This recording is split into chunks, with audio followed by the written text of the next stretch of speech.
ఈరోజు mothers day. Mothers అందరికి కూడా హ్యాపీ మదర్స్ డే, మాతృ దినోత్సవ శుభాకాంక్షలు. మన పెద్దలు ఇలా రాశారు: కార్యేషు దాసి, క్రియలలో దాసిగా, కరుణేషు మంత్రి, సలహాలు ఇవ్వడంలో మంత్రిగా, భోజ్యేషు మాత అంటే ఆకలి తీర్చడంలో మాతగా, తల్లిగా ఉండేదే నిజమైన తల్లి. తల్లి ప్రేమకు ప్రత్యామ్నాయం అనేది ఏది కూడా లేదు. ఆకాశము కంటే ఉన్నతమైంది, మితిలేనిది తల్లి ప్రేమ. ప్రేమకు ప్రతిరూపమే తల్లి ప్రేమ. తల్లి ప్రేమను అర్థం చేసుకోవడానికి లేక రాయడానికి కవులు సరిపోలేదు. ఈరోజు మన తల్లులను మనం జ్ఞాపకం చేసుకుంటూ ప్రభుని స్తుతించే గొప్ప దినం. వారి కొరకు ఒక దినం ఉంది, వారికి ఒక రోజు ఉంది అనేది మనము తెలుసుకోవాలి. ఎందుకంటే పేరెంట్స్ని గౌరవించడం అనేది మనకి దేవుడిచ్చిన ఆజ్ఞ కదా. మొట్టమొదటి ఆజ్ఞే, మీరు దీర్ఘాయుష్మంతులగునట్లు మీ తల్లిని సన్మానించము. ఈ మదర్స్ డే అనే దాని యొక్క ఆరిజిన్ మనం చూస్తే 1914లో 1914లో మొట్టమొదటిగా అమెరికా దేశంలో ఈ మదర్స్ డేని స్టార్ట్ చేశారు. దాని వెనక కూడా పెద్ద స్టోరీ ఉంది. అది చదువుతున్నప్పుడు చాలా ఇన్స్పైరింగ్ నాకు అనిపించింది. ఆ స్త్రీ పేరు ఏంటి అంటే యాన్ రీవ్స్ జార్విన్ అనేటువంటి వ్యక్తి. అన్నా జార్విస్ అనేటువంటి వ్యక్తి, ఇక్కడ ఉన్నటువంటి వ్యక్తి. ఆమె ఒక చర్చ్లో ప్రీచర్గా ఉంది, సోషల్ రిఫార్మర్గా ఉంది. అంతేకాకుండా సైనికులు మధ్యకి వెళ్ళి వారికి దేవుని వాక్యం ప్రకటించి వారికి మెడికల్ సర్వీస్ చేసేటువంటి మంచి సేవకురాలుగా అమెరికా దేశంలో యాన్ రీవ్ జార్విస్ అనేటువంటి తల్లి చాలా పేరును సంపాదించింది, చాలా అద్భుతమైనటువంటి పేరును. ఆమె ప్రసంగాలు అప్పట్లో చాలామందిని ఇన్స్పైర్ చేసేవి. సైనికుల మధ్యలో, యుద్ధాల మధ్యలో ఆమెకు వెళ్ళి సేవకులు ఉచితంగా ఆమె సర్వీస్ చేసేది. అయితే ఆమె చనిపోకముందు చర్చిలో ఆమె చేసినటువంటి ఒక ప్రసంగం ఆమె కుమార్తె అయినటువంటి అన్నా జార్విస్ని చాలా ప్రభావితం చేసింది. ఏంటంటే తల్లి ప్రేమ చరిత్రలో మరుగున పడిపోకూడదు, తల్లి ప్రేమకు మించిన ప్రేమ లేదు అని ప్రతి మనిషి తెలుసుకోవాలి అని ఆమె చెప్పినప్పుడు, ఆమె చనిపోయిన తర్వాత దాదాపుగా 9 సంవత్సరములు తల్లి పేరు మీద ఆమె చనిపోయిన రోజున అంటే మే నెలలో 2వ ఆదివారం అంతర్జాతీయ మాతృ దినోత్సవం జరుపుకోవాలని చెప్పి ఆమె కుమార్తె అయినటువంటి అన్నా జార్విస్ 9 సంవత్సరాల పోరాటం చేసిందంట. ఈమె అమెరికా దేశంలో ప్రభుత్వానికి దరఖాస్తు పెట్టుకుంటే చాలామంది అమ్మల దినంతో పాటు అత్తల దినం కూడా చేయండి అని చెప్పి హేళన చేశారంట. నాకు భలే అనిపించింది. అసలు చేయాల్సింది అత్తల దినమే. అమ్మల దినోత్సవంతో పాటు చాలామంది హేళన చేశారంట. అయితే ఆమె 9 సంవత్సరాల పోరాటం, చాలా రకాలైనటువంటి విద్వేషాలు, దానికి చాలా పెద్ద స్టోరీ ఉంది. ఒక పూలు అమ్ముకునేటువంటి వ్యాపారి ఆమెను ప్రోత్సహించాడు, ఆమెతో నడిచాడు. స్టేట్స్ వైజ్గా చాలా సెమినార్స్ ఆమె నిర్వర్తించి తల్లి ప్రేమ గురించి వ్యాసాలు రాసింది, తల్లి ప్రేమ గురించి ఉద్యమాలు చేసింది. ఆఖరకు అమెరికా ప్రెసిడెంట్గా ఉన్నటువంటి వుడ్రో విల్సన్ టైంలో 1914లో మొట్టమొదటిసారిగా మే నెల 2వ ఆదివారాన్ని మాతృ దినోత్సవంగా అధికారికంగా వాళ్ళు ప్రకటించారు. దేవునికి స్తోత్రం. తల్లి అనిపించుకోవడానికి 9 మాసాలు మోయాల్సి వచ్చే తల్లి దినోత్సవం జరుపుకోవడానికి ఆమె 9 సంవత్సరాలు పోరాడాల్సి వచ్చింది. ఆమె పేరు అన్నా జార్విస్ అనేటువంటి వ్యక్తి. దేవునికి స్తోత్రం. హల్లెలూయా, హల్లెలూయా. తల్లిదండ్రుల లేకపోతే తల్లి దినోత్సవం, మాతృ దినోత్సవం జరుపుకుంటున్నప్పుడు మాత్రమే ఒక స్టేటస్ పెట్టేస్తేనో, ఒక హ్యాండ్ బ్యాగ్ కొనిస్తేనో, ఒక వాచ్ కొనిస్తేనో, ఒక కాటన్ చీర కొనిస్తేనో తల్లి ప్రేమకు మనం బదులు తీర్చుకోలేం కదా. తల్లి ప్రేమ బదులు తీర్చుకోలేనిది. తల్లి ప్రేమకు ప్రత్యామ్నాయం అనేది లేదు. నేను అంటాను, బెస్ట్ గిఫ్ట్ ఏంటి అంటే మన తల్లిదండ్రులను మనం గౌరవించాలి, తల్లిదండ్రుల కొరకు ప్రార్థన చేయాలి. వారి యొక్క వృద్ధాప్యంలో వారికి ఆసరగా, వారికి ఒక ఆధారముగా మనం ఉండాలి. బైబిల్ చెబుతున్న ప్రకారం మీరు దీర్ఘాయుష్మంతులగునట్లుగా మీ తల్లిని మీ తండ్రిని మీరు సన్మానించాలి అని లేఖనంలో సెలవిస్తుంది. బైబిల్లో చాలామంది తల్లులు మనకు కనిపిస్తారు. నేను చెబుతాను, త్వరగా రాసుకుంటున్నవారు రాసుకోండి, వింటున్నవారు వినడానికి ప్రయత్నం చేయండి. మొట్టమొదటిగా మన ఆది తల్లి అయినటువంటి అవ్వ, the mother of all living creatures, జీవము గల ప్రతిదానికి తల్లి అని పేరు పెట్టబడింది అవ్వ. ఆదికాండం 3:20. Sarah laughing mother. Sarah laughing mother అని ఎందుకన్నాం? 3 దేవదూతలు వచ్చి నెక్స్ట్ ఇయర్ కల్లా నువ్వు గర్భవతి అవుతానని చెప్పగానే కిచెన్లో ఉండి ఏం చేసింది? పక్కున నవ్వింది. అందుకని శారాకి ఇచ్చిన పేరేంటంటే laughing mother. Genesis chapter 16. Rebecca planning mother. Rebecca అంటే ప్లానింగ్ మదర్. ఎందుకు ప్లానింగ్ మదర్ అన్నాం? వాళ్ళ తండ్రి ఏమో పెద్దవాడిని దీవించాలనుకుంటే కిచెన్లోంచి వింది రెబకా. ఇమీడియట్గా ప్లాన్ చేంజ్ చేసేసింది. నువ్వు పోరా, ఒక మంచి లేగ దూడను తీసుకురా, కూర వండేసింది, మసాలా వేసింది. యాకోబును ఏశావుగా మార్చి తండ్రి ఎదుట నిలబెట్టింది. రెబకా లాంటి ప్లానింగ్ మదర్ బైబిల్ ఎవరు కూడా లేరు. Hagar crying mother. Hagar crying mother Genesis chapter 16లో మనం చూస్తాం. Leah unloved mother. యాకోబు చేత యాకోబు ప్రేమకు నోచుకోని తల్లి Leah unloved mother Genesis chapter 27. రాహేలు డిస్పరైట్ మదర్. దేనికోసం డిస్పరైట్ అయ్యింది? పిల్లల కొరకు కదా. యాకోబు చేత ప్రేమించబడింది రేచల్, కానీ పిల్లలు లేనందువల్ల she was called as a desperate mother. Genesis chapter 30లో మనం చూస్తాం. ఎకోబేదు, మోషే తల్లి పేరు ఎకోబేదు. ఆమె ట్రస్టింగ్ మదర్. ఒకవైపు పరో ఎబ్రీ బాలుల్ని చంపుతున్నప్పుడు దేవుని మీద విశ్వాసం ఉంచి నమ్మకం ఉంచి ఆ జమ్ము పట్టెలో తన కుమారుని పెంచగలిగింది, దేవుని యందు విశ్వాసం ఉంచగలిగింది. Trusting mother. ఎక్సోడస్ చాప్టర్ 2 నిర్గమాకాండం 2వ. మనోహ భార్య. ఆమె పేరు రాయబడలేదు కానీ చాలా అద్భుతమైనటువంటి వ్యక్తి. సంసోను లాంటి ఒక బలిష్టమైన న్యాయాధిపతిని ఇశ్రాయేలు చరిత్రకు తయారు చేయగలిగింది. ఆమె ఒబీడియంట్ మదర్. ఏమి దేవుడు చెప్పాడో, నీవు నీ కుమారుడికి క్షౌరం చేయకూడదు అని ఏ రీతిగా దేవుడు చెప్పాడో తూచా తప్పకుండా ఆమె పాటించగలిగింది. విధేయత కలిగిన తల్లి, ఒబీడియంట్ మదర్. జడ్జెస్ చాప్టర్ 13 న్యాయాధిపతుల గ్రంథం 13వ ఉంది. Naomi restored mother. అక్కడికి వెళ్ళింది, మోయాబు దేశానికి వెళ్ళింది, భర్తను కుమారులను కోల్పోయింది. మరలా తన ఏకైక కోడలితో పాటు బెత్లెహేము తిరిగి వచ్చింది. దేవుడు బోయాజు ద్వారా ప్రత్యక్షపరచబడి తన జీవితం రిస్టోర్ చేయబడింది. She was called a restored mother. Ruth గ్రంథము 1వ అలాగే 4వ వరకు మనం చూస్తాం. హన్నా, చెప్పండి ఏమని పిలుద్దాం?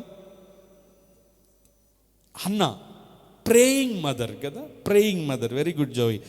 1 Samuel chapter 1-2. Hannah praying mother. అలాగే అతల్య అనేటువంటి ఒక స్త్రీ, ఒక తల్లి మనకు కనిపిస్తుంది. Athaliah she was the most wicked mother in the Bible. Athaliah కుమారులు బైబిల్లో రాయబడింది. ఎందుకు నేను చెప్తున్నానంటే, వాళ్ళ కుమారులను స్వయంగా విగ్రహారాధన కొరకు ప్రోత్సహించింది ఆమె. అందుకనే she was most wicked mother in the Bible.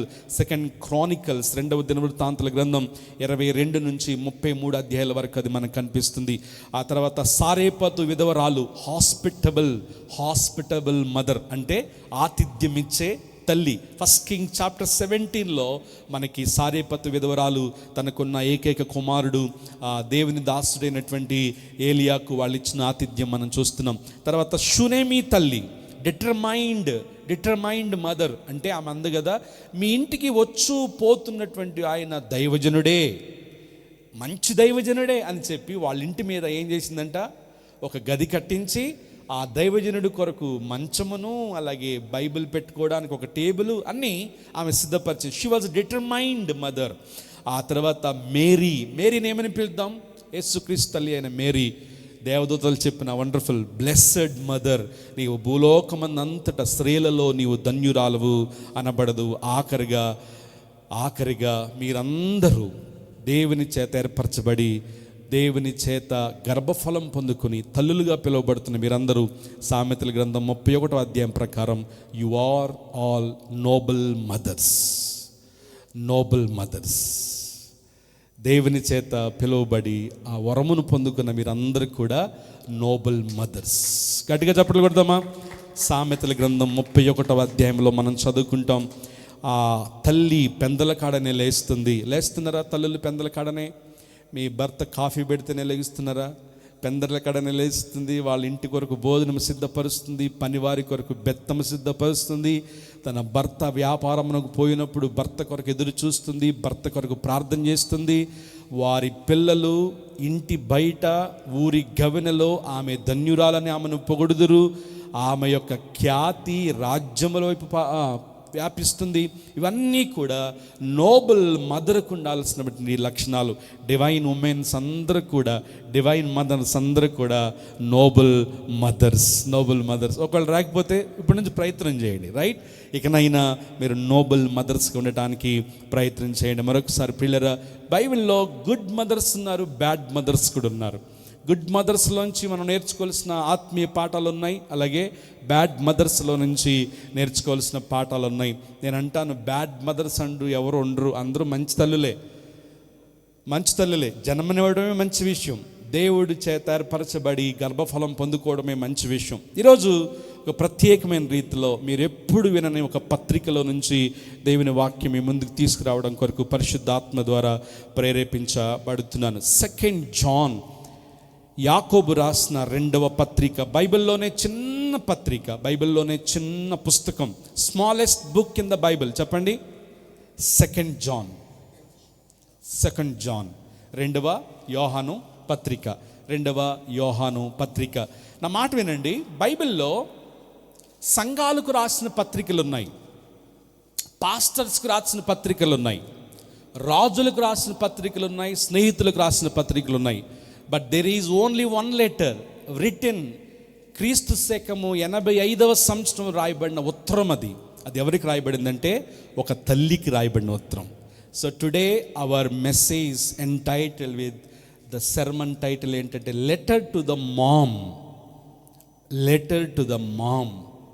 So తల్లులందరికీ యోహాను గారు రాసినటువంటి ఒక ఉత్తరం. ఎవరికో రాసిన ఉత్తరం మనం చదవచ్చా? పాపం అది. కానీ బైబిల్లో చాలా పత్రికలు రాయబడ్డాయి. సార్వత్రిక సంఘ క్షేమాభివృద్ధి కొరకు అంత్యకాలం ఉన్నటువంటి మనం ఎన్నో పాఠాలు నేర్చుకోవడానికి ఈ పత్రికలు రాయబడ్డాయి. ఒకసారి బైబిల్ తీయండి. బైబిల్లో ఆ పత్రిక పట్టుకోవడం కూడా కొంచెం కష్టమే. కొత్త నిబంధనలో 225వ పేజీ. కొత్త నిబంధనలో 225వ పేజీ, యోహాను రాసిన 2వ పత్రిక. పెద్దనైన నేను ఏర్పరచబడిన అమ్మగారికి. So this letter was written to అమ్మగారు. ఇంగ్లీష్లో అయితే ఎలెక్టెడ్ ఉమెన్ అని ఉంది. సో తెలుగు బైబిల్లో మనం చూస్తే దిస్ లెటర్, ఈ పత్రిక తల్లికి రాసిన పత్రిక, అమ్మగారికి రాసిన పత్రిక. సో ఈ మదర్స్ డే రోజు మదర్స్ అందరికీ దేవుడు రాస్తున్న పత్రిక ఇది, దేవుడు రాస్తున్నటువంటి ఒక ఎపిస్టల్ ఇది. పెద్దనైన నేను ఏర్పరచబడిన అమ్మగారికి, ఆమె పిల్లలకు శుభమని చెప్పి రాయినది. చాలా అద్భుతమైన పత్రిక ప్రియులరా. కేవలం 13 వచనాలు ఇందులో ఉంటాయి. బైబిల్లోనే చిన్న పత్రిక, కానీ ఈరోజు మనం ధ్యానం చేస్తుండగా పరిశుద్ధాత్మ దేవుడు ఎన్నో ఘోరమైన సంగతులు మనందరికీ బోధించునుగాక. 2 జాన్లో నుంచి ఎప్పుడైనా ఎవరైనా వర్తమానాలు మీరు విన్నారా? Maybe not. ఎందుకంటే ఇది most neglected epistle in the Bible. అందులో ఏముంది, చదవడానికి ఏమీ లేదు. కానీ ఈ పత్రిక మీరు చదువుతున్నప్పుడు ఎస్పెషల్లీ అమ్మగారులుగా ఉన్నటువంటి వారు, తల్లులుగా ఉన్నటువంటి వారు, the one who rise the generations, తరములను తయారు చేయడానికి, దైవిక తరములను తయారు చేయడానికి దేవుడు అమ్మగారులుగా, తల్లులుగా మీకు ఇచ్చిన బాధ్యతను యాకోబు భక్తుడు అద్భుతంగా ఈ పత్రికలో పొందుపరిచాడు. మొదటిగా ఎవరు అమ్మగారు? అమ్మగారు పేరు ఎక్కడ రాయబడలేదు. కానీ యోహాను అంటున్న మాట ఏంటంటే, పెద్దనైన నేను ఏర్పరచబడినదైన అమ్మగారికి రాస్తున్నాను. Elected women. వాస్తవానికి ఎవరు ఆ అమ్మగారు అని పండితులు చాలా చదివి పరిశోధిస్తున్నప్పుడు 2 రకాల అభిప్రాయాలు వచ్చినాయి. మొదటి అభిప్రాయం ఏంటంటే, క్రొత్త నిబంధన కాలంలో మొదటి దశాబ్ద కాలంలో హౌస్ చర్చెస్ అనేవి ఉండేవి కదా. ఏషియా మైనర్లో ఒక గృహంలో సంఘాన్ని నిర్వర్తిస్తున్నటువంటి ఒక విడో అయి ఉండొచ్చు, అపోస్తుల కార్యాల్లో ఫీబే అనేటువంటి స్త్రీ మనకు కనిపిస్తుంది. అలాగే అఫియా అనేటువంటి స్త్రీ మనకు కనిపిస్తుంది. పౌలు గారి పత్రికల్లో ఫీబే మీకు వందనములు చెప్పుచున్నారు అనేటువంటి మాటలు మనం చూస్తున్నాం. ఈ స్త్రీలు ఎవరు అంటే విడోల్గా ఉండి వారు వారి గృహాల్లో ప్రార్థన ప్రారంభించి హౌస్ చర్చెస్ను నడిపించినటువంటి స్త్రీలుగా వీరున్నారు. మేబీ ఈ అమ్మగారు కూడా అలాంటి ఒక స్త్రీ అయి ఉండొచ్చు అనేది ఒక అభిప్రాయం. రెండవ అభిప్రాయం ఏంటంటే దేవుడు సంఘాన్ని స్త్రీతో పోల్చాడు కాబట్టి ఇక్కడ అమ్మగారు ఎలక్టెడ్ ఉమెన్ అంటే సంఘము ఏర్పరచబడింది. సో ఆ అమ్మగారు ఎవరో కాదు, సార్వత్రిక సంఘానికి. అందుకనే ఆయన అడ్రస్ చేస్తున్నప్పుడు కూడా ఎవరు, నేను పెద్దనైన నేను రాస్తున్నాను. ఎవరికి రాస్తున్నాను? దేవుని చేత ఏర్పరచబడినటువంటి సంఘానికి రాస్తున్నాను అని చెప్పి యోహాను భక్తుడు రాశాడు. కాబట్టి ఇది ఒక పర్సన్కి రాసింది కాదు, ఒక పర్టిక్యులర్ పర్సన్కి రాసింది కాదు. అమ్మగారు అనేటువంటి పదము, ఎలక్టెడ్ ఉమెన్ అనేటువంటి పదము ఒక మెటాఫర్గా ఉపయోగించాడు అనేటువంటి అభిప్రాయాన్ని చాలామంది మరి వ్యక్తపరిచినట్లుగా మనం చూస్తున్నాం. సో అమ్మగారి పేరు రాయబడలేదు కాబట్టి అమ్మగారులుగా మీ పేరు అక్కడ పెట్టేసుకోండి. సబాబేనా? ప్రియులరా, ఈ రెండు అభిప్రాయాలు మేబీ ఒక హౌస్ చర్చ్ను రన్ చేసినటువంటి ఒక విధవరాలైన తల్లి అయి ఉండొచ్చు, లేదంటే సార్వత్రిక సంఘమైనటువంటి మనందరికీ రాసిన పత్రిక ఇది అయి ఉండొచ్చు. ఏ పత్రిక ఏ రీతిగా రాయబడినా ఒక అమ్మగారికి. So letter to the mom అనేటువంటి శీర్షికలో ఈరోజు మనం కొన్ని పాఠాలు నేర్చుకుందాం. ఇది చాలా చిన్న పత్రిక, కేవలం 13 వచనాలే ఉన్నాయి. ఈ 13 వచనాల్లో కూడా ఒక 3 వచనాలు ఎపిలాగ్, ప్రొలాగ్ అంటే పరిచయము, ముగింపు తీసివేస్తే కేవలం 10 వచనాలు మాత్రమే మనకు అక్కడ కనిపిస్తాయి. ఈ 10 వచనాల్లో కూడా బైబిల్లో చిన్న పుస్తకమైనప్పటికీ చాలా అద్భుతమైనటువంటి సత్యాన్ని, వాస్తవాన్ని మనం నేర్చుకోగలిగాం. ఈ 10 వచనాలు మనం చూస్తే, లేక ఈ 13 వచనాలు మనం చూస్తే దాదాపుగా 5 సార్లు సత్యము, ప్రేమ అన్న 2 పదాలు ఉపయోగించబడ్డాయి. Truth and love. So the root words of this epistle, ఈ పత్రిక యొక్క మూల పదాలు ఏంటి అంటే సత్యము, ప్రేమ. ఎందుకు రాశాడు యోహాను భక్తుడు సత్యము గురించి, ఎందుకు ప్రేమ గురించి రాయాల్సి వచ్చిందో నేను చదువుతున్నాను. మీ బైబిల్లో స్పష్టంగా చూడడానికి ప్రయత్నించండి. నేను మాత్రమే కాక సత్యమును ఎరిగిన వారందరూ మనలో నిలుచుచు మనతో ఎల్లప్పుడూ ఉండు సత్యమును బట్టి మిమ్మల్ని నిజముగా ప్రేమించుచున్నాము. సత్య ప్రేమలు మన యందుండగా తండ్రి అయిన దేవుని యొద్ద నుండి, తండ్రి అయిన కుమారుడు యేసుక్రీస్తు యొద్ద నుండి కృపయు కనికరమును సమాధానమును మనకు తోడగను. తండ్రి వలన మనము ఆజ్ఞ పొందిన ప్రకారము నీ పిల్లలలో కొందరు సత్యమును అనుసరించి నడుచుచుండుట కనుగొని బహుగా సంతోషించున్నాను. కాగా అమ్మా, క్రొత్త ఆజ్ఞ నీకు రాసినట్టు కాదు, కానీ మొదటి నుండి మనకు కలిగిన ఆజ్ఞనే రాయిచు మనము ఒకరినొకరు ప్రేమింపబలనని నిన్ను వేడుకొనిచున్నాను. మనం ఆయన ఆజ్ఞల ప్రకారం నడుచుటయే ప్రేమ. మీరు మొదటి నుండి వినిన ప్రకారము ప్రేమలో నడుచుకొనవలనని అన్నదే ఆజ్ఞ. యేసుక్రీస్తు శరీరధారి వచ్చినని ఒప్పుకొనని వంచకులు అనేకులు లోకములో బయలుదేరి ఉన్నారు. అటివాడే వంచకుడును క్రీస్తు విరోధనై ఉన్నాడు. మేము మీ మధ్య నెరవేర్చిన కార్యములను చెడగొట్టు కొనక మీరు పూర్ణ ఫలము పొందినట్లు, ఆ మాట అండర్లైన్ చేసుకోండి, మీరు పూర్ణ ఫలము పొందినట్లు జాగ్రత్తగా చూసుకొనుడి. క్రీస్తు బోధయందు నిలిచి ఉండక దాన్ని విడిచి ముందుకు సాగు ప్రతివాడును దేవుని అంగీకరింపని వాడు, ఆ బోధయందు నిలిచియుండు వాడు తండ్రిని కుమారుని అంగీకరించినటువంటి వాడు. ఎవడైనను ఈ బోధను తేక మీ మధ్యకు వచ్చిన యెడల వారిని మీ ఇంట చేర్చుకొనవద్దు, శుభమని చెప్పవద్దు, కాఫీ ఇవ్వద్దు, భోజనం కూడా పెట్టొద్దు. శుభమని మీతో చెప్పువాడు వాని దుష్క్రియలలో పాలివాగడు. చాలా జాగ్రత్త. ఎన్ని అద్భుతమైన విషయాలు ఇక్కడ రాయబడినాయో చూడండి. వాక్యము తెలియనటువంటి వాడు, క్రీస్తు యొక్క శరీరమును యాక్సెప్ట్ చేయనటువంటి వాడు, అంటే హ్యుమానిటీ ఆఫ్ క్రైస్ట్ను యాక్సెప్ట్ చేయనటువంటి వాడు మీ ఇంట్లో చేర్చుకోవద్దు. శుభమని కూడా చెప్పొద్దు, అంటే ప్రైజ్ లార్డ్ అని కూడా మీరు చెప్పొద్దు.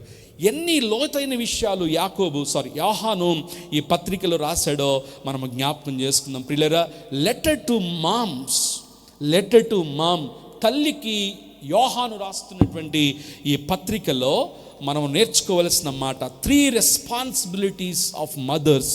ఈ మాతృ దినోత్సవం రోజు దేవుడు మనకు బోధిస్తున్న మాట ప్రియులరా, 3 రెస్పాన్సిబిలిటీస్ ఆఫ్ మదర్స్లో మొట్టమొదటి మాట ఏంటి అంటే no the truth. No the truth, సత్యాన్ని ఎరిగి ఉండాలి. ప్రియమైన తల్లులారా, ప్రియమైన తండ్రులారా, మీరు తరమును దేవుని కొరకు కట్టాలి అంటే, కుటుంబములను ప్రభు కొరకు నిలబెట్టాలి అంటే, మొట్టమొదటిగా యోహాను రాస్తున్న మొదటి బాధ్యత ఏంటంటే సత్యమును మొదట మీరు ఎరిగిన వారిగా ఉండాలి. Knowing the truth. యోహాను రాస్తున్న పత్రికలో చూడండి 2వ వచనమే, నేను మాత్రమే కాక సత్యమును ఎరిగిన వారందరూ. నోయింగ్ ద ట్రూత్ ఇంపార్టెంట్ ప్రియులరా. దేవుడు తల్లులకు ఇచ్చిన బాధ్యత, మొదట మీరు దేవుని యొక్క సత్యాన్ని ఎరిగిన వారిగా ఉండాలి. దేవుని వాక్యమే సత్యం. నేనే మార్గమును సత్యమును జీవమునై ఉన్నాను. ఈ రోజుల్లో ఎందుకు పిల్లలు అబద్ధికులవుతున్నారు, పిల్లలు లోకం వైపు తిరిగిపోతున్నారు, పిల్లలు దొంగలైపోతున్నారు, అహంతకులైపోతున్నారు?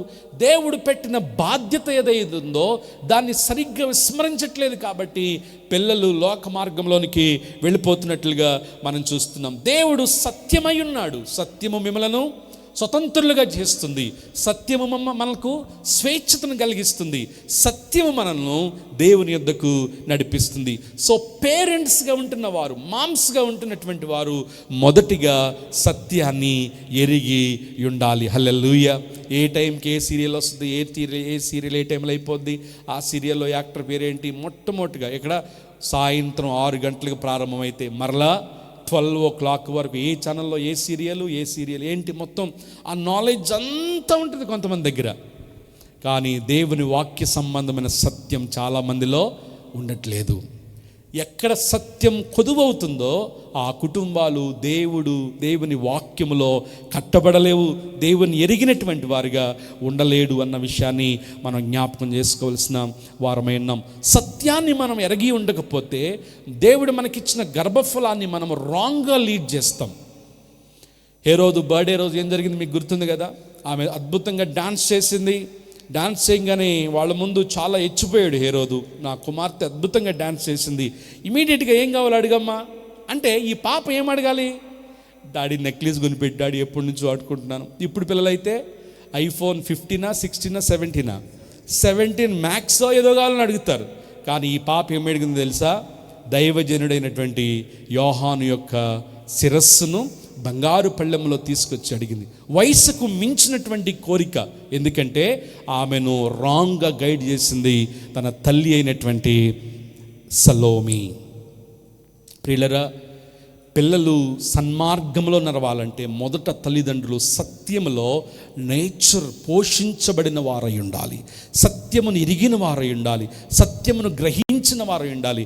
So many mothers, they are very busy in kitchen but they neglect to read the word of God. దేవుని వాక్యాన్ని చదవడంలో వాళ్ళు అశ్రద్ధ కలిగి ఉన్నారు కాబట్టి దేవుని వాక్యాన్ని పిల్లలకు బోధించలేకపోతున్నారు. 2వ తిమోతిలకు రాసిన పత్రిక 1వ అధ్యాయము 5వ వచనం. 2వ తిమోతిలకు రాసిన పత్రిక 1వ అధ్యాయము 5వ వచనం.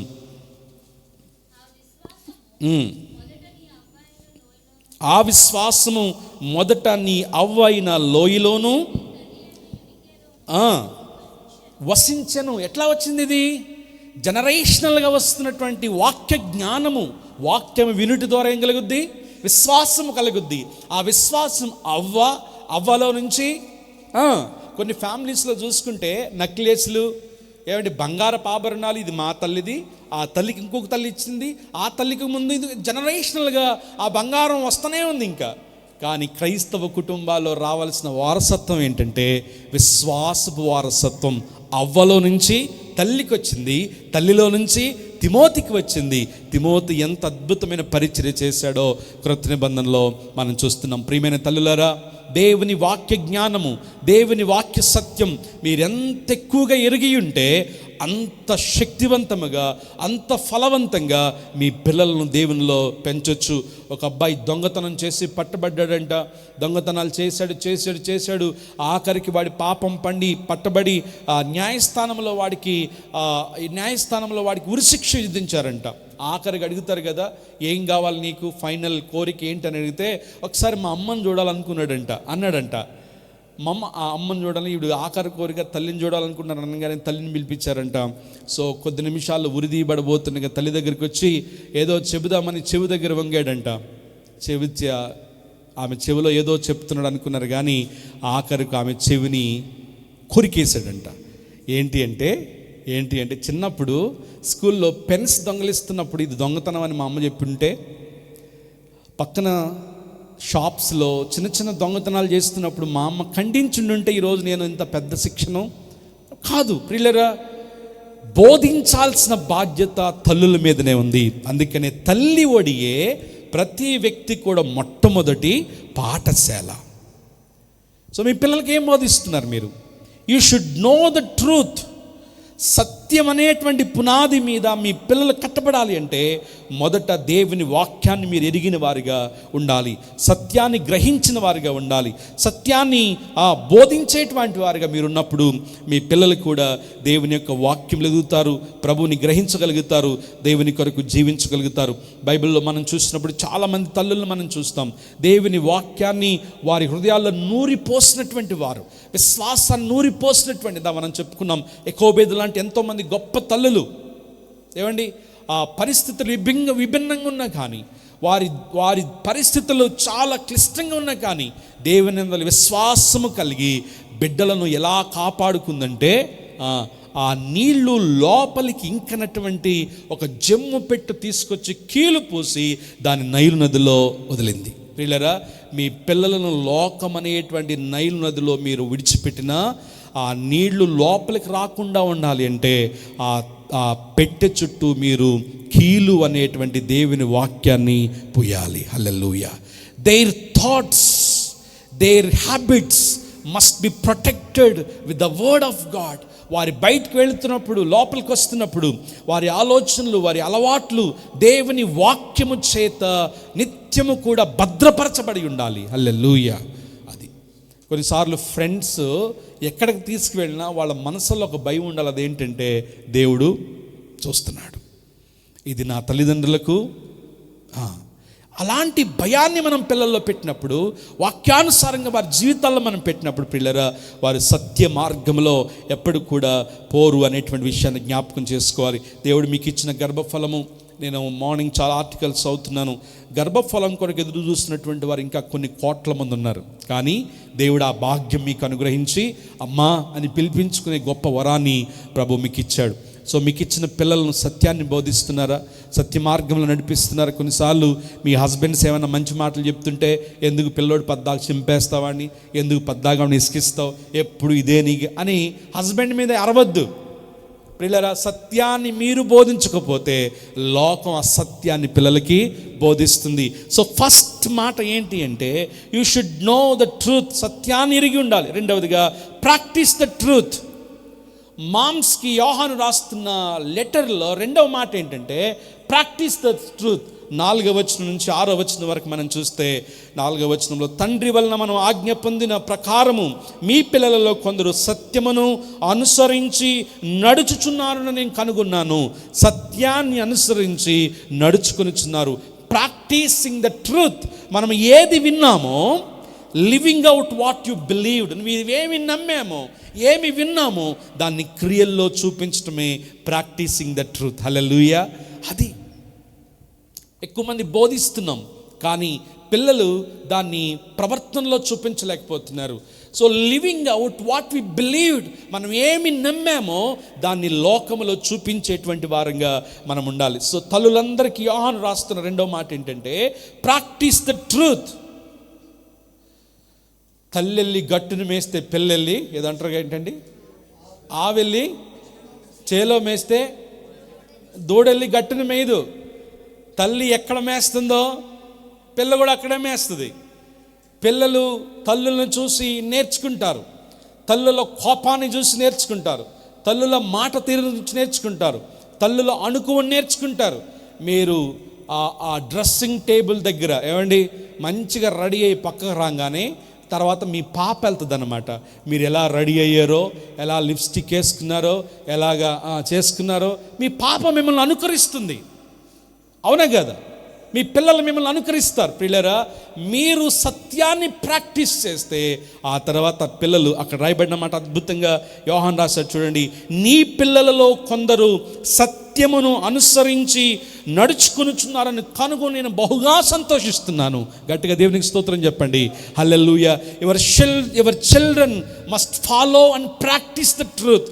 దేవుని సత్యాన్ని ఎరిగిన వారై సత్యమును అనుసరించి నడుచుకోవలసినటువంటి వారై ఉన్నారు. దేవునికి స్తోత్రం. హల్లెలూయా, హల్లెలూయా. న్యాయాధిపతుల గ్రంథం 13వ అధ్యాయంలో మనోహ భార్య మనకు కనిపిస్తుంది. మనోహ పేరు రాయబడింది కానీ మరి ఎందుకు తన భార్య పేరు రాయలో తెలియదు. అక్కడ భార్య పేరు రాయబడలేదు, మనోహ భార్యే అని ఉంది. ఆమె అన్న మాటను మనం జ్ఞాపకం చేసుకోవాలి. అప్పటికి పిల్లలు లేరు కానీ దేవుడిచ్చిన ఆజ్ఞను ఆమె పట్టుకుంది, దేవుని వాగ్దానాన్ని పట్టుకుంది. ఆమె తన కుమారుని దేవుని కొరకు నాజీరు చేస్తుంది. ఆ దినాల్లో నాజీరు చేయటం అనేది దేవుని కొరకు ప్రతిష్ఠించటం. నీ కుమారుని యొక్క హెయిర్ మీద మంగళ కత్తి పెట్టకూడదు, మద్యము తాగకూడదు, స్త్రీ వైపు తిరగకూడదు. పిల్లరా, ఆ రీతిగా పెంచుతూ వచ్చింది.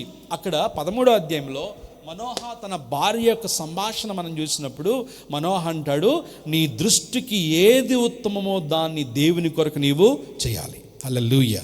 అది చాలామంది పేరెంట్స్ నేను చూశాను, గర్భఫలం లేనప్పుడు 10 సంవత్సరాలు వెయిట్ చేస్తారు, 20 సంవత్సరాలు వెయిట్ చేస్తారు, 15 సంవత్సరాలు వెయిట్ చేసిన వాళ్ళు కూడా ఉన్నారు. ప్రభువా, ఒక గర్భఫలం ఇస్తే నీ సేవ కొరకు ఇస్తాను నాయన, నీ కొరకు పెంచుతాను నాయన అని ప్రతిష్ఠించుకుంటారు. కానీ చక్కగా పుడతాడు, 10th క్లాస్లో ఫస్ట్ వస్తాడు, ఇంటర్మీడియట్లో మళ్ళీ ఫస్ట్ వస్తాడు. మీకు తెలుసా, అది గొప్ప శోధన. ఎప్పుడైపోద్దంటే సేవ తర్వాత ముందు బీటెక్ చేపిద్దాం, బీటెక్ తర్వాత ఎంఎస్ చేపిద్దాం, అమెరికా వెళ్ళి ఎంఎస్ చేసిన తర్వాత అప్పుడు సేవలోకి వస్తాడు. చూసారా, పెరుగుతున్న కొద్ది సమర్పణలో మార్పులు వచ్చేసినాయి. ప్రియులారా, ఇది మనం జ్ఞాపకం చేసుకోవాలి. దేవుని దగ్గర మనం ఇచ్చిన ఏ ఒడంబడిక కూడా, ఏ మాట కూడా పిల్లల విషయమై మీరు మీరితే అది వారికి దీవెన కాదు అని నేను దేవుని సేవకునిగా మనం చేస్తున్నాను. హల్లెలూయా. మీ పిల్లలు గర్భఫలంలో ఉన్నప్పుడు దేవునికి మీరు ఏ మాట ఇచ్చారో, మీ పిల్లల భవిష్యత్తు కొరకు మీరేమి ప్రార్థన చేశారో, ఏమి మొక్కుకున్నారో, ఒకవేళ దాన్ని తీర్చడంలో మీ ఆలోచన కనుక మారిపోతే వారి భవిష్యత్తుకు అది ఆశీర్వాదం కాదు. నా లైఫ్లో నేను చూశాను చాలామందిని, వారు మొక్కుకున్నారు, మొక్కుబడి తీర్చడంలో ఫెయిల్ అయిపోయారు. ఇప్పుడు వారి కుటుంబాలు విచ్ఛిన్నమైపోవడం నేను చూశాను. సమాధానం లేకుండా దేశదింబరలు అయిపోవడం కూడా నాకు తెలిసిన చాలామంది నేను చూశాను. మీరు పిల్లల కొరకు ఏదైనా దేవునికి ఒక మాట ఇస్తే తప్పనిసరిగా దాన్ని నెరవేర్చండి. బాగా చదువుతున్నాడని చదివించేయొద్దు, లేకపోతే ఉద్యోగం చేయించొద్దు. సేవ కొరకు మీరు మొక్కుకుంటే సేవకే పంపించండి. హల్లెలూయా, హల్లెలూయా. పరిచర్యలో పిల్లల్ని పెట్టండి. So practicing the truth, living out what you believed. మీరేమి విశ్వసించారో దాన్ని క్రియల్లో చూపించాలి. యాకోబు పత్రికలో మనం చూపిస్తాం, క్రియలు లేని విశ్వాసము మృతము. ఒకవేళ మనం ఎన్నో లాజిక్స్ నేర్చుకుంటున్నాం, ఆర్గ్యుమెంట్స్ నేర్చుకుంటున్నాం, చాలా రకాల సిద్ధాంతాలు నేర్చుకుంటున్నాం, డాక్ట్రిన్స్ నేర్చుకుంటున్నాం, కానీ మన క్రియల్లో మన పిల్లలు కొన్ని గృహాలకు హౌస్ విజిటింగ్స్ పోయినప్పుడు ఒకవేళ అక్కడ పేరెంట్స్ లేకుండా పిల్లలే ఉన్నారనుకోండి, పోతే భయమే కొన్నిసార్లు. ఒకడేమో ఇటు నుంచి ఇటు వెళ్ళిపోతాడు, ఇంకొకడేమో ఇటు నుంచి ఇటు వెళ్ళిపోతాడు. ప్రైజ్ లార్డ్ అన్నాను చెప్పడానికి మాటలు రావు కొంతమందికి. మరి అది భయముతో కూడిన గౌరవమా? అర్థం కాదు చాలాసార్లు. యు నీడ్ టు అండర్స్టాండ్, మీరు ఎంత గౌరవంగా బ్రతుకుతున్నారో, మీరు ఎంత విద్యావంతులుగా జీవిస్తున్నారో, ఎంత ఖ్యాతి కలిగి, మంచి పేరు కలిగి, ప్రార్థనాత్మ కలిగి, విశ్వాసం కలిగి జీవిస్తున్నారో, మీ పిల్లలు కూడా అదే అనుసరించనీయుడి. అందుకనే యోహాను అన్న మాట, పిల్లలలో కొందరు సత్యమును అనుసరించి నడుచుకున్నారని నేను వింటున్నప్పుడు ఎంతగానో సంతోషిస్తున్నాను. హల్లెలూయా, హల్లెలూయా. మీ పిల్లల్ని కర్టూన్స్ వెనక దాచేయొద్దు. కర్టూన్స్ అంటే ఈ కర్టన్స్ వెనక దాచేయొద్దు.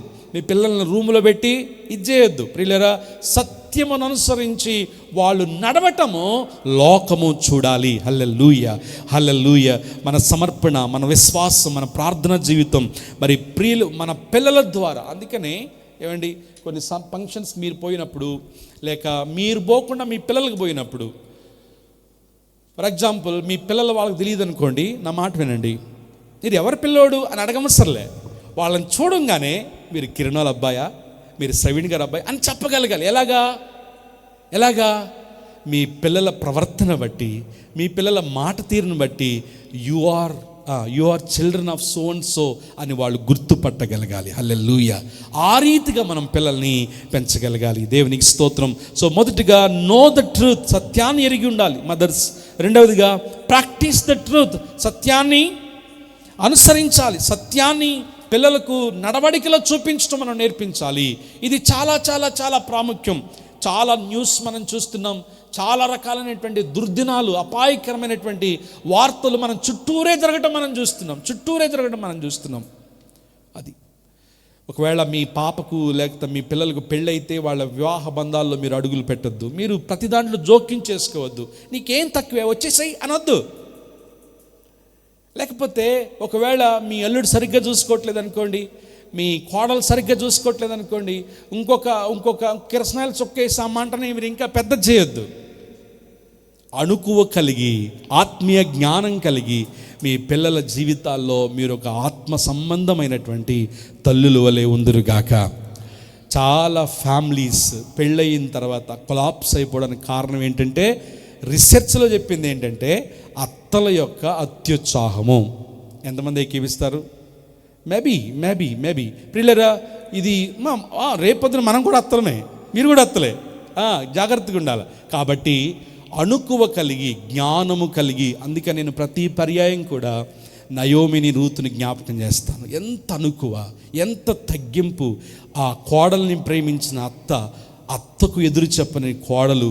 వారు రిస్టోర్డ్ ఫ్యామిలీ, దేవుని కొరకు తిరిగి కట్టబడిన ఫ్యామిలీ. ఏం కోల్పోయారనేది కాదు, ఏం పోగొట్టుకున్నారనేది కాదు, దేవుని మహిమ కొరకు క్రీస్తు వంశావళిలో వికసించినటువంటి ఒక బ్లాసమ్గా దేవుడు రూతును తయారు చేశాడు. 3వ మాట చెప్పి ముగిస్తాను. 3వదిగా 7వ వచనం నుంచి 11వ వచనం వరకు మనం చూసినప్పుడు, మొదటిగా నో ద ట్రూత్, సత్యాన్ని ఎరిగి ఉండాలి.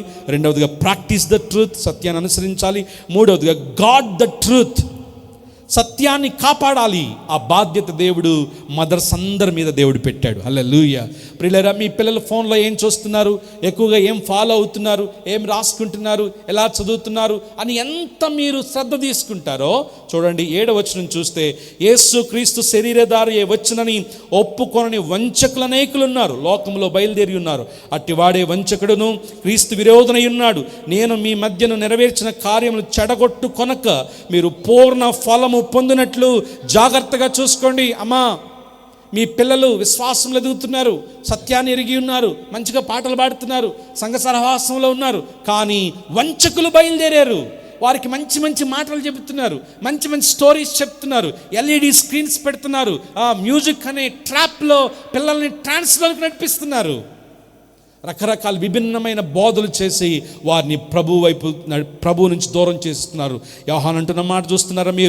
మీరు పూర్ణ ఫలము పొందినట్లు మీ పిల్లల్ని జాగ్రత్తగా చూసుకోండి. మీరు వారిలో నాటినటువంటి విత్తనాలను అపవాది దొంగిలించకుండా పిల్లల్ని కాపాడాల్సిన బాధ్యత దేవుడు మీ మీదనే పెట్టాడు. గాడ్ ద ట్రూత్, సత్యాన్ని మీరు కాపాడేటువంటి వారిగా మీరు ఉండాలి. మరలా యాకోబేదు నేను జ్ఞాపకం చేస్తున్నాను. ఎంత అద్భుతమైన తల్లి అండి ఆ తల్లి. అందరి తల్లుల వల్లే ఆమె ఆలోచించలేదు, విభిన్నంగా ఆలోచించింది. అందుకనే ఒక జమ్ముపేట తీసుకుంది. అది ఛాలెంజింగ్తో కూడుకున్న నిర్ణయం అది. ఎందుకంటే ఫరో, రవి అస్తమించని రాజ్యం, మహా కఠినమైనటువంటి రాజ్యం, భయంకరుడు, ఘోరమైనటువంటి వ్యక్తి, హెబ్రీల మీద కక్ష కట్టాడు. సో ఈమె విభిన్నంగా ఆలోచించగలిగింది. ఏదైనా దేవుడు రక్షిస్తాడు అనే సమర్థుడని నమ్మగలిగింది. ఒక పెట్టు తీసుకొచ్చింది, దానికి కీలు పూసింది. ఎంత జ్ఞానవంతురాలండి! ఆ రోజుల్లోనే నీటి మీద కీలు తేలుతుందని ఆమె ఆలోచించగలిగింది. హల్లెలూయా, హల్లెలూయా. అందుకనే జ్ఞానవంతురాలు తన ఇల్లుని కట్టుకుంటుంది. పరిస్థితులు విభిన్నంగా ఉన్నా, ఆర్థికంగా మునిగిపోతున్నా, భర్త బిజినెస్లో లోపం వస్తున్నా, భార్యకు భర్తకు సరైనటువంటి ఇన్కమ్ లేకపోయినా, స్త్రీలు చాలామంది ప్రియమైన తల్లులు వారికి ఇచ్చిన రూపాయితోనే కుటుంబాన్ని సంతృప్తిగా నడిపిస్తున్న వాళ్ళు చాలామంది ఉన్నారు. నాకు తెలుసు. ఏమిచ్చామని, ఏం పెట్టామని, ఏం కొన్నామని అనేటువంటి నెపములు వేయక ఉన్న దాంట్లోనే సంతృప్తిగా జ్ఞానము కలిగి కుటుంబాన్ని కట్టుకున్నటువంటి యాకోబేదులను దేవుడు మన సంఘములో ఉంచాడు. దేవునికి స్తోత్రం. హల్లెలూయా. సర్వే అనేటువంటి వ్యక్తి, SCRVE సర్వే అనేటువంటి వ్యక్తి ఆ నిర్గమాకాండం 2వ అధ్యాయంలో ఇది చదువుతున్నాడంట ఆయన ఇంగ్లీష్ బైబిల్లో. నీటి మీద కీలు తేలటం ఏంటి అని చెప్పి కీలు మీద ఆయన పరిశోధన చేయడం ప్రారంభించి సర్వే అనేటువంటి ఇంజిన్ ఆయిల్ ఆయన తయారు చేశాడు. సర్వో అనేటువంటి ఇంజిన్ ఆయిల్ తయారు చేశాడు. సర్వే ఇంజిన్ ఆయిల్ తెలుసు కదా మీకు, కారులో. అంటే అది బైబిల్లోంచి వచ్చింది. మన కారులో, బైక్స్లో పోసుకున్న ఇంజిన్ ఆయిల్ అనేటువంటి థాట్ ఎవరి దగ్గర నుంచి వచ్చింది తెలుసా? ఎవరి దగ్గర నుంచి వచ్చింది తెలుసా? ఒక అనామకురాలైనటువంటి స్త్రీ దగ్గర నుంచి వచ్చింది. దేవునికి స్తోత్రం, హల్లెలూయా. కుటుంబాన్ని కట్టుకునేటువంటి జ్ఞానవంతురాళ్ళు, గాడ్ ద ట్రూత్, దేవుడిచ్చిన తన గర్భఫలము ప్రతిష్టమైందని ఆమె నమ్మింది. ఈడు గొప్ప నాయకుడు అవుతాడని యెకోబేదు నమ్మింది. ప్రార్థన చేసి చేతులుంచింది. ఆ నైలు నదిలో ఆ బాక్స్ను వదిలిపెట్టింది. తనకు తెలుసు దేవుని కనుదృష్టి ఆ బిడ్డ మీద దేవుడు ఉంచుతాడు. హల్లెలూయా. ఆ వ్యక్తి ఇశ్రాయేలు యొక్క విమోచన కొరకు మహానాయకుడిగా దేవుడు వాడుకోబోతున్నాడు. ప్రియులారా, మీరు చేసేది చిన్న పెట్టె అయితే దేవుని ప్రణాళిక మహాబలిష్టమైంది. హల్లెలూయా. అది పిల్లల కోసం మీరు కలిగి ఉన్న ఆలోచన చిన్నదే కావచ్చు, మీరు చేసే ప్రార్థన చిన్నదే కావచ్చు, పిల్లల భవిష్యత్తు కొరకు మీరు చేసే ప్రయత్నం చిన్నదే కావచ్చు, దాన్ని ఫలింపచేసేవాడు దేవుడే. హల్లెలూయా. ఎంత గొప్ప సంగతి. ఆ నైలు నదిలోనికి వాళ్ళు స్నానానికి రావడం ఏంటి, వాళ్ళు ఆ బాబుని చూడటం ఏంటి, పెంచుకోవడం ఏంటి, తర్వాత అతను మరలా పారిపోవడం ఏంటి, అదే ఫరో ఎదుట మహానాయకునిగా తన చేతి కర్రతో నిలబడటం ఏంటి. హల్లెలూయా. ప్రపంచం ఎప్పటికి చూడని గొప్ప నాయకుడు మోషే. సెక్యులర్ సబ్జెక్ట్స్లో కూడా లీడర్షిప్ సబ్జెక్ట్ బోధిస్తున్నప్పుడు తప్పకుండా మోషే పేరును ప్రస్తావిస్తారు. కారణం ఏంటంటే అంత గొప్ప నాయకుడు ఆమె. మోషే గొప్పతనం కాదు, నేను చెబుతాను, అది యెకోబేదుకున్న ముందు చూపు, యెకోబేదుకున్న జ్ఞానం. మీ పిల్లల కొరకు మీరు ఎంత ప్రార్థన చేస్తున్నారు? మీ పిల్లల కొరకు మీరు ఎంత కన్నీరు కార్చుతున్నారు? మేబీ మీరు మంచి శ్రీ చైతన్యలోనో లేకపోతే నారాయణలోనో ఇంకొక టెక్నో స్కూల్లోనో సీట్స్ కోసం మీరు డబ్బులు దాచవచ్చు, కానీ మీరు చేసే ప్రార్థనలే వారి భవిష్యత్తుకు అమూల్యమైనటువంటి మార్గాలు దేవుడు ఏర్పరుస్తాడు. God the truth. మీ పిల్లలు సత్యమును అనుసరించి నడుచుకోవడం నేను చూస్తున్నాను. తర్వాత మీ ఫలము పూర్ణముగా, ఆ మాటను ఎందుకు పదే జ్ఞాపకం చేస్తున్నానంటే, ఏమంటే మీరు మంచి జాబ్ చేయొచ్చు, మీరు మంచి స్థితిలో రిటైర్డ్ అయిపోవచ్చు, కానీ మీ పిల్లలు గనక సెటిల్ అవ్వకపోతే మీ ఫలము అసంపూర్ణంగా ఉంటుంది. అందుకనే యోహాను అన్నాడు చూడండి, నేను మీ మధ్య నెరవేర్చిన కార్యం చెడగొట్టుకొనక మీ పూర్ణ ఫలము పొందినట్లు. పూర్ణ ఫలం అంటే మీ లైఫ్ కంప్లీట్ అవ్వాలంటే మీ పిల్లలు కూడా మీ వలనే సత్యమును అనుసరించి నడుచుకోవాలి, సత్యాన్ని గాడ్ చేయాలి. అంటే కంప్లీట్గా. ఒకవేళ మీ పిల్లలు సెటిల్ అవ్వలేదనుకోండి, పెద్దోడు బాగానే ఉన్నాడండి, చిన్నోడే కాస్త మాకు ఇంకా సెటిల్ అవ్వలేదండి, ఏదో అలా చూడండి. పిల్లల గురించి ఎంతమంది తల్లులు ఏడుస్తున్నారు ఈరోజు. పిల్లల యొక్క భవిష్యత్తు గురించి ఎంతమంది తల్లిదండ్రులు కన్నీరు కారుస్తున్నారు. మీరు పూర్ణ ఫలం పొందాలంటే మీ పిల్లలు సత్యం ఎరిగిన వారుగా ఉండాలి, సత్యం అనుసరించిన వారుగా ఉండాలి, సత్యాన్ని కాపాడుకుంటున్నటువంటి వారుగా కూడా ఉండాలి. వంచకులు వస్తున్నారు, అబద్ధ బోధకులు వస్తున్నారు, క్రీస్తు విరోధులు వస్తున్నారు. వారి వైపు మీరు తిరగక, 9th వచనంలో 6వ వచనంలో, క్రీస్తు బోధ యందు నిలిచిండక దాన్ని విడిచి ముందుకు సాగు ప్రతివాడును.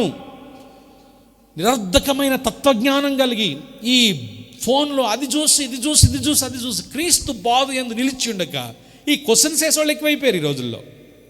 వ్యర్థమైన తత్వజ్ఞానమును పట్టుకుని క్రీస్తు బోధ యందు నిలిచి ఉండక దాన్ని విడిచి ముందుకు సాగు ప్రతివాడును దేవుని అంగీకరింపనివాడు. ఆ బోధ నిలిచి ఉన్నవాడు దేవుని కుమారుని అంగీకరింపనివాడు. ఎవడైనాను ఈ బోధను తేక మీ యొద్దకు వచ్చిన యెడల వానిని మీ ఇంట చేర్చుకునవద్దు, శుభమని వానితో చెప్పనవద్దు. శుభమని వానితో చెప్పు ప్రతివాడును దుష్క్రియలలో పాలివాడవుతూ. మొహమాట పడొద్దండి, అస్సలు మొహమాట పడొద్దు. పాస్టర్ గారు దండం పెడితే వెళ్ళిపోండి అని చెప్పండి అంతే. ఈ మధ్య నాకు ఫోన్ వచ్చింది, 2-3 సార్లు వచ్చింది ఫోన్. ఏంటంటే అనవసరంగా హౌస్ విజిటింగ్ చేస్తున్నారు. స్త్రీలు ఇంట్లో ఉన్నప్పుడు చెప్పకుండా వచ్చేస్తున్నారు, డోర్ కొడుతున్నారు. అయ్యో పాస్టర్ గారు, అమ్మో పాస్టర్ గారు వచ్చి డోర్ తీస్తే గంటల తరబడి మాట్లాడుతూనే ఉంటారు. అన్న ఏం చేయాలి? నేను చెప్పాను, గేటు ముందున్నప్పుడే గేట్ వేసిండి అంతే. ఫీల్ అవ్వద్దు, మొహమాట పడద్దు, వాళ్ళు కూడా మనుషులే. ఏమండి, దానికి ఒక పద్ధతి ఉంది. మీరు చేర్చుకోవద్దు, మీరు శుభమని చెప్పొద్దు, వారికి కాఫీలు, టీలు, బిర్యానీలు అంతకంటే పెట్టొద్దు. ఒకసారి రుచి మరిగారా వస్తూనే ఉంటారు. నన్ను అడుగుతారు, పాస్టర్ గారు మీరు హౌస్ విజిటింగ్ చేయరేంటి అంటారు. అసలు ఎవరు ఖాళీగా ఉన్నారండి నేను హౌస్ విజిటింగ్ చేయడానికి? అందరికంటే బిజీ ఎవరంటే డివైన్ విశ్వాసులే. నేను చెప్పాను, మీరు పిలవండి, నేను ఎప్పుడైనా వస్తాను. మీరు పిలిస్తే ఐఎమ్ ఆల్వేస్ అవైలబుల్. ప్రియులరా, చేర్చుకో, చాలా జాగ్రత్తగా ఉండాలి. అందుకనే రకరకాల విభిన్న బోధలు ఎక్కువైపోయినాయి, వర్షిప్ కాన్ఫరెన్స్లు ఎక్కువైపోయినాయి, మనుషులను వాక్య సత్యము నుండి బయటకు లాగవేస్తున్నట్టు ఆకర్షణలు ఎక్కువైపోయినాయి. ఆ చర్చికి రావంటే ఆ చర్చిలో ఏముందమ్మా, పలానా చోటకి వెళ్తే అబ్బా మంచి లైటింగు, మంచి పాటలు, మంచి మంచి మంచి మంచి ఆ కలరింగ్స్ చాలా ఉంటున్నాయి. మీ చర్చలు అంతా బోరింగే. క్రీస్తు బోధను తేక, క్రీస్తు సంబంధమైన బోధను తేక ఎవడైనా మీ దగ్గరికి వస్తుంటే బీ కేర్ఫుల్. మీ పిల్లలు ఒకవేళ అలాంటి వారికి ఆకర్షితులు అవుతుంటే ఈ సత్యాన్ని కాపాడాల్సిన బాధ్యత మీ మీద ఉందని జ్ఞాపకం చేసుకోవాలి. ప్రియులారా, తరములు కట్టేటువంటి బాధ్యత దేవుడు మీకు ఇచ్చాడు. డివైన్ జనరేషన్స్ను కట్టేటువంటి బాధ్యతను దేవుడు మీకు ఇచ్చాడు. ఒకవేళ యోహాను రాస్తున్న ఈ పత్రికలో, మామ్స్కి రాస్తున్నటువంటి హెచ్చరికలో మొట్టమొదటిగా నో ద ట్రూత్, రెండవదిగా ప్రాక్టీస్ ద ట్రూత్, మూడవదిగా గాడ్ ద ట్రూత్. ఆ సత్యం అనేటువంటి పునాది మీద మీరు మీ పిల్లలు కట్టబడకపోతే అంత్య దినములలో ఏదో ఒక రోజు ఎగిరిపోతారు. ఏదో ఒక రోజు ఆ దేవుడు తూచినప్పుడు మెనే టేకిల్బో పారిసిన్ తూచినప్పుడు మీరు తేలిపోతారు. ప్రియులరా, మీకున్న విశ్వాసము, ఆ పరిమాణం, ద క్వాలిటీ ఆఫ్ ఫెయిత్ మీ పిల్లలు ఉంటుందా? మీరు చేయగలిగిన బలమైన ప్రార్థన మీ పిల్లలు చేయగలుగుతున్నారా? మీకున్నటువంటి అచంచలమైన సమర్పణ మీ పిల్లల్లో ఉందా? పరిశీలన చేసుకోవాలి. గాడ్ ద ట్రూత్, సత్యాన్ని మీరు కాపాడేటువంటి వారంగా ఉండాలి. మీరు సత్యాన్ని కాపాడితే కేవలం సత్యం మాత్రమే కాదు, రాబోతున్న తరాన్ని కూడా కాపాడగలిగిన వారు అవుతారు మీరు. హల్లెలూయా. ఒక యాకోబేదు వలె ఆ రీతిగా మనం చేస్తూ మనం ముందుకు వెళ్దాం. యోహాను రాసిన ఈ రెండవ పత్రికలో ఈ మామ్స్కి, అమ్మగారికి ఆయన రాస్తున్న 3 మాటలు ఈ మదర్స్ డే రోజు సందర్భంగా ప్రియ తల్లులందరూ జ్ఞాపకం చేసుకుని, దేవుడు మీకు ఇచ్చిన గర్భఫలం అనే భాగ్యము, బహుమానము దేవుని కొరకు తిరిగి ఆయనకు మహిమకరమైన దైవికమైనటువంటి తరముగా తయారు చేయడానికి పరిశుద్ధాత్మ దేవుడు మిమ్మల్ని అందరినీ బలపరిచి అభిషేకించి ఆత్మజ్ఞానముతో నింపి తన ఉన్నతమైన పనిలో మిమ్మల్ని అందరినీ దేవుడు వాడుకొనుగాక. తల్ల వంచండి, కళ్ళు మూసుకునండి, ప్రార్థన చేద్దాం. Thank you Jesus. హల్లెలూయా. అశ్రద్ధ చేయొద్దు, నిర్లక్ష్యం చేయొద్దు. కుమార్తె అయినా కుమారుడైనా అందంగా కనపడాలని మీరు కోరుకుంటారు. మీ పిల్లలు మంచి మంచి బట్టలు వేసుకోవాలని మీరు కోరుకుంటారు. మంచి మంచి కాలేజీలో చదువుకోవాలని మీరు కోరుకుంటారు. బట్ ఈరోజు ప్రశ్న ఏంటంటే, మీరు కలిగిన ప్రార్థనా జీవితం మీ పిల్లలు కలిగి ఉంటున్నారా? మీరు కలిగి ఉన్న విశ్వాసం మీ పిల్లలు కలిగి ఉన్నారా? మీరు కలిగి ఉన్నటువంటి సమర్పణ, దేవుని కొరకు మీకున్న డెడికేషన్ మీ పిల్లలు ఉంటుందా? Do not go back. ఇదొక బాధ్యత. నేను ప్రతిసారి చెప్తాను కాటేజ్ ప్రేయర్స్లో, your ministry starts from your family. మీ పరిచర్య, మీ సేవ మీ ఇంటిలో నుండే ప్రారంభం అవ్వాలి. భార్యకు భర్త, భర్తకు భార్య, తల్లిదండ్రులు పిల్లలకు, పిల్లలు తల్లిదండ్రులకు, ప్రియులరా, కలిసి ఒకరినొకరు కట్టుకోవాలి. యెహోవా యందు భయభక్తులు కలిగిన వారు ఇలాగున దీవించబడతారు. Thank you Jesus. హల్లెలూయా. గర్భఫలం లేనటువంటి వారు ఎన్ని కోట్ల మంది ఉన్నారమ్మా. కానీ దేవుడు మీకు ఇచ్చిన భాగ్యం, ఒక కుమార్తె, కుమారుడు, కుమార్తె, ఇంత శ్రేష్టమైన బహుమానం. ఈ తల్లిగా దేవుడు మిమ్మల్ని అభిషేకించాడు. అమ్మా అని పిలిపించుకునే వరాన్ని దేవుడు మీకు ఇచ్చాడు. ఆ బాధ్యత దేవుని కొరకు నిర్వర్తించండి. అదొక పరిచర్యని మీరు జ్ఞాపకం చేసుకోండి. సత్యమును ఎరిగి ఉండండి. వాక్యం చదవండి, వాక్యాన్ని బోధించండి పిల్లలకి. బైబిల్ ఉన్న స్టోరీస్ పిల్లలకు తెలియచేయండి. బైబిల్ ఉన్న వాక్యములు పిల్లలకు ప్రతిరోజు నూరిపోయండి. అది బాధ్యత ప్రియులరా. సండే స్కూల్ టీచర్స్ చూసుకుంటారు అనేది కాదు. Everyday speak the word of God with your children. Bible ఎన్నో చక్కని కథలున్నాయి, ఎన్నో విషయాలున్నాయి. వాటన్నిటిని పిల్లలకు బోధించండి. ప్రియులరా. Thank you Jesus. ఆ బాధ్యత దేవుడు మీకు ఇచ్చాడు. గాడ్ ద ట్రూత్, కాపాడే బాధ్యతను దేవుడు మీకు ఇచ్చాడు. మొక్క వంగనది మ్రానే వంగదు. ఒకవేళ మీరు ఇప్పుడు బోధించకపోతే పెద్ద అయిన తర్వాత మీరు బోధించలేరు. Take care of your children. పరిశుద్ధమైన మా ప్రియ తండ్రి, ఈ మాటల కొరకు మీకు స్తోత్రములు. యోహాను భక్తుడు అమ్మగారికి రాసినటువంటి ఈ ఉత్తరములో ఎన్నో లోతైన సంగతులు మా జ్ఞాపకం చేసినందుకు నీకు స్తోత్రములు తండ్రి. అంతర్జాతీయ మాతృ దినోత్సవం రోజు ప్రియ తల్లులుగా ఉన్న వారందరినీ మీరు ఆశీర్వదించండి. వారికి ఇచ్చిన గర్భఫలం కొరకు నీకు స్తోత్రములు. నవమాసములు మోర్చి ఎంతో ఘోరమైనటువంటి వ్యధను బాధను భరించి నా తండ్రి నాయన ఒక తరముని లోకానికి తీసుకురావడానికి నాయన వారధుల వలె వారిని మీరు ఉపయోగించుకున్నందుకు నీకు స్తోత్రములు. Thank you for our mothers, thank you for their life, thank you for their love, thank you for their sacrifice lord. నీ సన్నిధిలో మా ప్రియ తల్లుల కొరకు మేము ప్రార్థన చేస్తున్నాం నాయన. వారిని దీవించండి, వారికి ఆయుష్ను ఆరోగ్యమును సమాధానముతో కూడిన సంవత్సరములను వారికి అనుగ్రహించమని ప్రార్థన చేస్తున్నాం. నా డివైన్ మదర్స్ అందరినీ జ్ఞాపకం చేసుకుని ఆయన ఏ పిల్లలు తప్పిపోవడానికి వీల్లేదు నా ప్రభువా తండ్రి. ఎరిగిన వారిగా, బోధిస్తున్న వారిగా, పాటిస్తున్న వారిగా, కాపాడుతున్నటువంటి వారిగా ఇదిగో ఎకోబేదు లాంటి ఆత్మాభిషేకమును, ఆత్మావేశమును, ఆత్మజ్ఞానమును ప్రియ తల్లులందరికీ మీరు అనుగ్రహించండి. Thank you Jesus. ఈ దుష్టతరములో మా పిల్లలు మేము కాపాడుకోవడానికి కావలసిన జ్ఞానం మీరు అనుగ్రహించిన ఆయన తండ్రి. పిల్లలకు కోపం రేపేటువంటి వారము వలె కాకుండా తండ్రి వివేకముతోనూ, అణుకువతోనూ, జ్ఞానముతోనూ పిల్లలను పెంచే కృపను మాకు అనుగ్రహించండి. మీరు ఇచ్చిన ఈ బాధ్యతను విస్మరించకుండా ఇదొక సేవని గ్రహించిన ప్రభువా నాయన ప్రియ తల్లులందరూ ఆ రీతిగా ముందుకు వెళ్ళడానికి సహాయం చేయమని, ప్రతి కుటుంబాన్ని మీరు ఆస్వాదించమని. ఇదిగో ప్రియ సహోదరులు, డివైన్ ఉమెన్స్ అందరినీ మీరు ఆస్వాదించండి. డివైన్ మదర్స్ అందరినీ మీరు దీవించి ఆస్వాదించమని, ఈ వాక్యం మనందరి వినికిడిలో ఫలింపచేయమని యేసు నామములో ప్రార్థిస్తున్నాం తండ్రి. ఆమేన్.